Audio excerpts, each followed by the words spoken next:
Looking debonair, dapper and cool and what have you. Meet Roger, a madman from Madison Avenue. Car to the plaza to confer with some admin, but in a turn of events gets confused with George Kaplan. Burying a gun into the wrong man's side. Two goons bundle Roger to the back of their ride. Mistakenly kidnapped and marked for disaster. A neat twist of fate from the hands of the master. Meet Philip Van Damme, a sinister madman who interrogates Roger but keeps calling him Kaplan. Held against his will, they fill Roger with bourbon, pour him into his car, precipitating his murder. But escaping, he summons his ma and the cops, but gets gaslit and convinced he's being over the top. Perturbed, he returns with his mum to the plaza to survey the room of the man they were after. Mysterious Kaplan are the answers within, but the maid and the valet both think that he's him. To the General Assembly building of the UN to meet the owner of the house that Roger was kept captive in. But the owner's not been home for a couple of weeks and gets a knife in the back for daring to speak.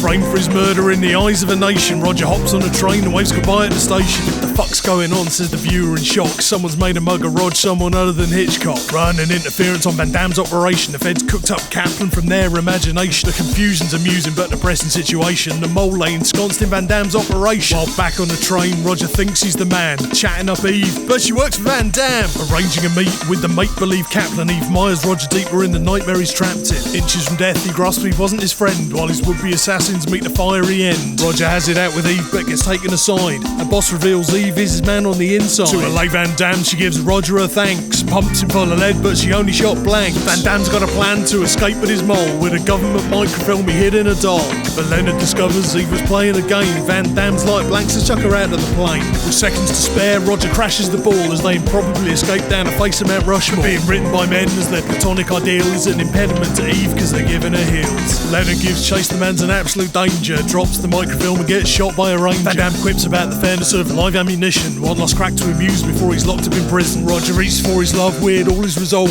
His hand outstretched, we cinematically dissolve to their happily ever after. Not quite the film's end though, we end with a bang and a train-sized innuendo. Sex together and it's on.